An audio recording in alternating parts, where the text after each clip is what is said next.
Meus caros irmãos e irmãs, nós retomamos hoje o caminho da palavra que é Espírito e Vida, o estudo dos textos bíblicos e também a espiritualidade que eles podem inspirar no nosso caminho de fé, que a Sagrada Escritura pode nos guiar no caminho da fé, no encontro com Deus. Eu convido para nós iniciarmos esse tempo de meditação e estudo. Qual a oração que você tem aqui na projeção antes de ler a Bíblia?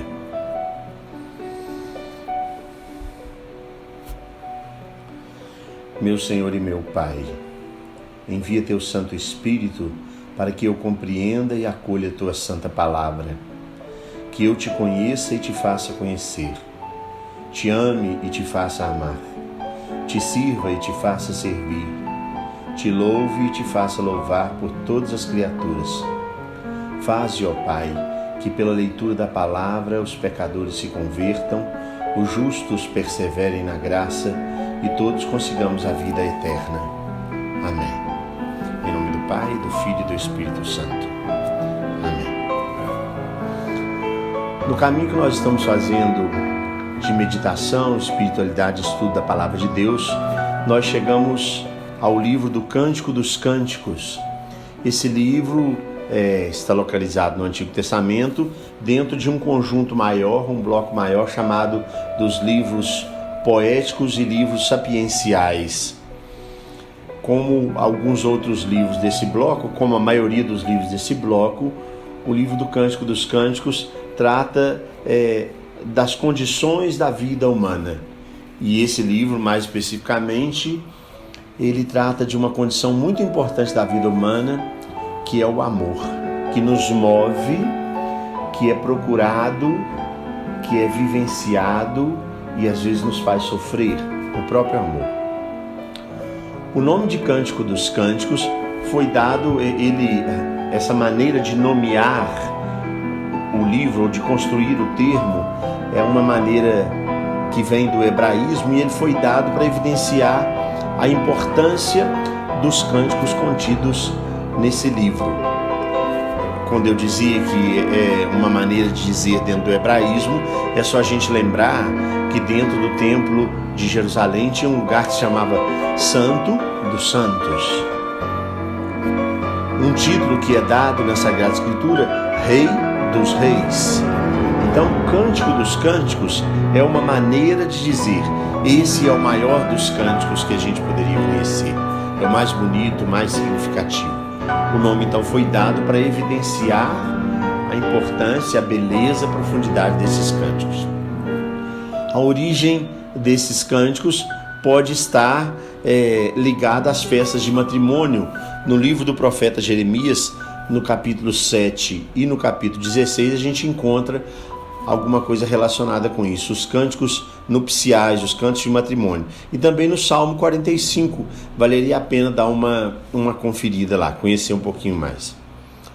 A composição desse livro tem relação, é claro, com os povos vizinhos, com os povos que estabeleciam relações culturais, comerciais com Israel, e entre esses povos estão os egípcios, por exemplo. Já foram encontrados cânticos semelhantes ali na região da Mesopotâmia. Não sei se vocês se lembram, Mesopotâmia quer dizer região entre rios. Na região da Mesopotâmia, outros povos também elaboraram, criaram, escreveram, cantaram esses cânticos românticos, esses cânticos de amor. E também alguns escritos árabes que já foram encontrados tratam dessa temática e escrevem mais ou menos do mesmo jeito. Embora esse livro tenha uma introdução e uma conclusão, ele não tem um plano muito definido. Não é que os poemas estão ligados um ao outro. Então, esse livro não deve ser lido procurando um fio condutor, procurando uma progressão do texto. O tema que liga todos os poemas é o tema do amor, mas eles não são desligados, mas eles não são exatamente um posterior ao outro. Não tratam de um texto com fio condutor progressivo, vamos dizer assim. O lugar de composição do texto é muito evidente, até pela maneira de escrever e os termos usados, é a Palestina. A estimativa é que a localização esteja entre os séculos IV e V antes de Cristo. Por quê? Como é que os estudiosos sabem disso? Por causa dos termos literários usados. Outros escritos da mesma época usavam determinadas palavras, determinados termos, que dá para localizar a idade do texto mais ou menos aí. É como, por exemplo, hoje, se a gente for olhar os últimos 5, 10 anos, existem termos usados na maneira de falar e de escrever que denotam que nós estamos vivendo essa época. Eu fico pensando, por exemplo, quando a gente escreve no WhatsApp você, atualmente é muito comum escrever V e C. Dá para datar os textos onde aparecer essa maneira de escrever como textos do nosso tempo. Então, maneiras de se escrever ajudaram a datar entre os séculos IV e V antes de Cristo ali na Palestina. O livro é pequeno, composto de 5 poemas, dividido em 8 capítulos, como eu dizia, são poemas que falam do amor e ele não tem uma escrita, uma construção cursiva, mas vale a pena ler e conhecer. Diferente dos escritos egípcios, eu dizia que tinha uma ligação com alguns poemas que foram encontrados no Egito, mas lá, na maneira de escrever egípcia, os textos quase todos são monólogos. Aqui é um diálogo, onde aparece a figura de um homem, de uma mulher e, vez por outra, um coro intercalando a fala do homem e da mulher. Então, como eu já disse, os personagens aqui, eles não têm um nome definido. Eles são chamados de o amado, a amada. Em um determinado momento, aparece a figura, uma figura de um rei. Isso está no capítulo 1, nos versículos 4 e 12. E depois no capítulo 3, versículos 7 e 9, o nome Salomão. E a amada, chamada no capítulo 7, versículo 1, de Sulamita. Mas a gente não pode dizer que o nome dos personagens são esses, porque só nesse momento isso aparece. Mas é interessante porque esses nomes estão relacionados com o rei Salomão, considerado o pai da sabedoria em Israel, e com uma tal de Sunamita. No livro de Cântico dos Cânticos, o nome é Sulamita, com L. Mas na história de Davi e de Salomão, tem uma mulher chamada Sunamita. O nome dela aparece no primeiro livro dos Reis, no capítulo 1, no versículo 3, no capítulo 2, versículos de 21 a 22. Se você quiser conferir, então pode ter uma relação com essa personagem da história dos 2 reis e uma relação com o rei Salomão. Em 1 Reis, no capítulo 5, versículo 12, está escrito que o rei Salomão compôs cânticos. Daí a tradição atribuir a Salomão o livro de Cântico dos Cânticos. Mas também a atribuição foi feita porque se diz tradicionalmente que ele foi o maior dos sábios em Israel, o pai da sabedoria, escreveu o livro dos Provérbios, de Eclesiastes e o livro da sabedoria. Uma coisa interessante lembrar é que a figura de Salomão, tanto no judaísmo quanto no cristianismo, é uma figura associada diretamente ao Messias, aquele que era esperado, o que seria ungido. É um livro que objetivamente não fala de Deus, mas ele fala de um amor apaixonado. E por isso mesmo, uma primeira leitura, uma leitura sem conhecer um pouco mais das motivações, e sem fazer assim um pouquinho de estudo, uma primeira leitura pode causar uma certa estranheza.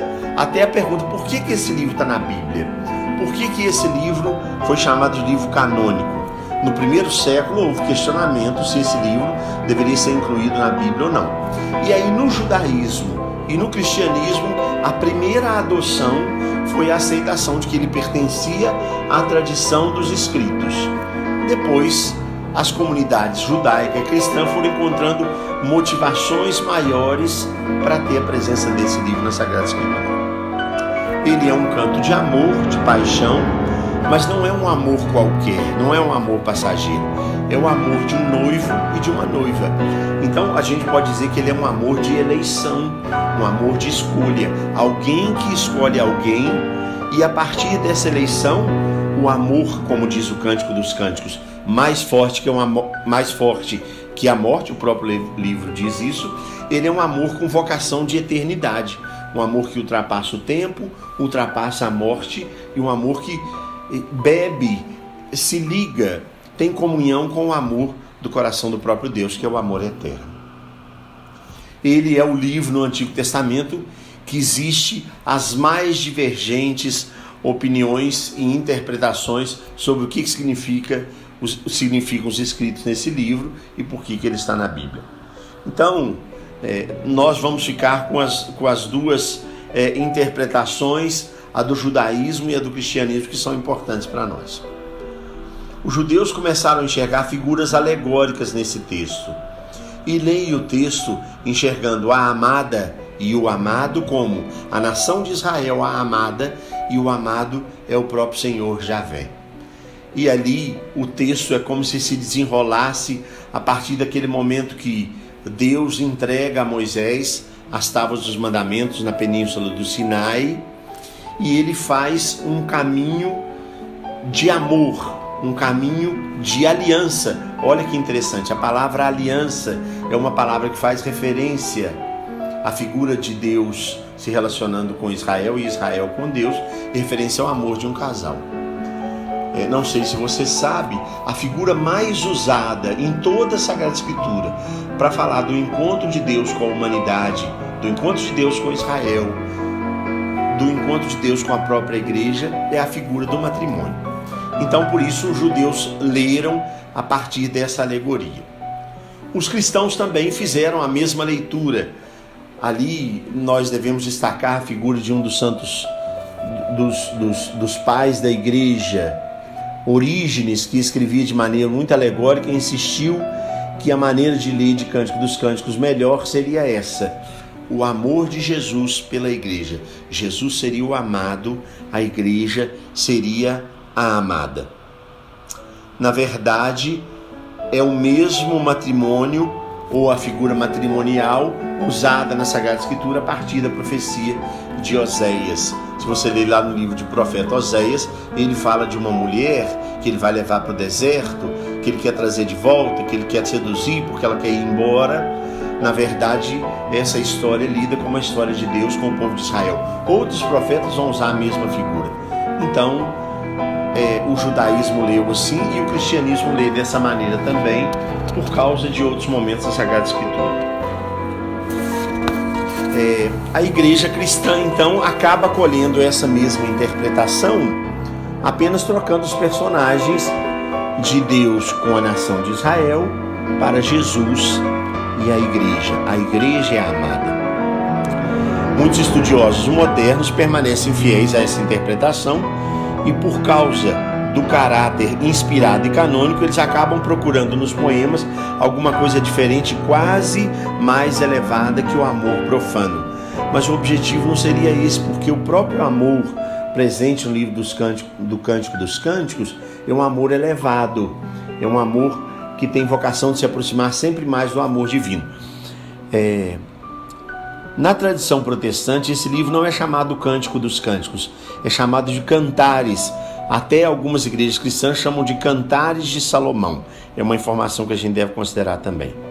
Só que os exegetas bíblicos mais modernos, e principalmente católicos, têm lido nesse livro de poemas, no Cântico dos Cânticos, aquilo que ele está mostrando mesmo, ou seja, a celebração do amor mútuo entre um homem e uma mulher, um amor que é fiel e existe no matrimônio. O livro exalta o valor do amor humano e a bênção de Deus para esse amor, e ajuda a ultrapassar aquele caráter simplesmente profano que se daria ou que seria demonstrado na medida em que a gente fosse lendo os poemas e colhendo dali aquilo que está superficial, escrito apenas nas letras. Então é a exaltação do amor humano com a bênção de Deus. O matrimônio, a partir desses indicativos do livro de Cântico dos Cânticos, é muito mais do que o ato de procriação. Isso, se a gente olha na maneira de construir os relacionamentos antigos, é muito importante, porque muitos enlaces eram pensados só para a procriação. Então o matrimônio, visto a partir de Cântico dos Cânticos, é muito mais do que isso. É a associação permanente e afetuosa entre o homem e a mulher. A sexualidade aqui é vivida de maneira natural, de maneira saudável, sadia e abençoada pelo próprio Deus. Em alguns outros livros do Antigo Testamento, a gente vai perceber a tratativa desse amor humano ligado ao matrimônio e a valorização do amor do homem e da mulher.